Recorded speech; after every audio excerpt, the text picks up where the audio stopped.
ഇത് നിങ്ങളെ പ്രശ്നങ്ങൾ തീർക്കാൻ എനിക്ക് ഒഴിവുള്ളൂ. ഒന്നിന് പുറകെ ഒന്ന്. എനിക്ക് നിങ്ങൾ വേറെ ആളെ നോക്കണം മണ്ടി. സാറേ നിങ്ങളത് അങ്ങനെ പറഞ്ഞു പോകല്ലേ, ഇത് ഭയങ്കര ഗൗരവമുള്ള കാര്യമാണ്. സാറേ ഒറ്റ മിനിറ്റ് നിങ്ങൾ പോകില്ല. കാരണം ഈ ഒരു വിഷയം മുഴുവനായിട്ട് ഇവരെന്നോട് ഒരുപാട് ഫോൺ ചെയ്ത് പറഞ്ഞാണ്.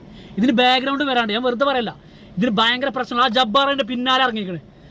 ഈ ഒരു വിഷയം കൂടി അങ്ങോട്ട് എത്തിക്കഴിഞ്ഞാൽ അത് മൊത്തം കടന്ന് കൊത്തും. ഉറപ്പാണ്. നിങ്ങൾ പോലെ ഈ കാര്യം കേട്ടിട്ട് പോയി. ഗൗരവമുള്ള കാര്യമാണ്. ഓക്കെ ഓക്കെ ഓക്കെ, വണ്ടി കയറാം, ബാക്കിയുള്ള വണ്ടി സംസാരിക്കാം. സാറേ ഇത് ക്രോസ് ലൈൻ ആണെന്നും ഈ ബുഷറ ഞങ്ങളുടെ ടീമിലല്ല എന്നല്ലോ ഞങ്ങൾക്ക് രണ്ടുപേർക്കും ശരിക്കും അറിയാം.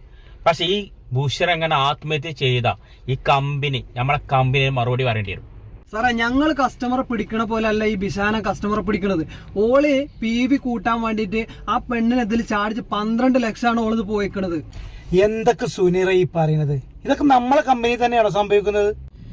സാറേ ഇത് നിങ്ങൾ തന്നെ ചോദിക്കണം.